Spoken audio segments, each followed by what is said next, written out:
સ્વાભાવિક રીતે રાજ્ય સરકાર હોય કે કેન્દ્ર સરકાર એને બંધારણ અનુસાર કામ કરવું જોઈએ. બંધારણની વિરુદ્ધમાં કોઈ કામ ન કરવું જોઈએ. એક ચૂંટણીની પ્રથા છે ને, એ કોઈ બંધારણમાં આદેશ નથી આપ્યો, એમ જ બંધારણની અંદર એને ના પણ નથી પાડી. આ જે છે ને એક વ્યવસ્થાનો ભાગ છે. કેન્દ્ર સરકારે પોતાનું વ્યવસ્થા શું કરવી કે રાજ્ય સરકારે શું વ્યવસ્થા કરવી એની વાત છે. આ વિષય ટોટલ કેન્દ્ર સરકારના હાથમાં છે. કેન્દ્ર સરકાર જે નક્કી કરે એના માટે ચૂંટણી પંચ એના કાયદા કરે અને એ પ્રમાણે કાર્ય કરતા હોય છે. તો કેન્દ્ર સરકારે આ લીધેલો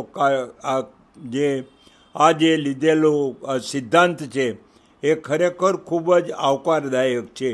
1960 પહેલાં જે 2 કે 3 ઇલેક્શન થયા ત્યારે ધારાસભા અને લોકસભાના ઇલેક્શન ભેગા જ થતા હતા.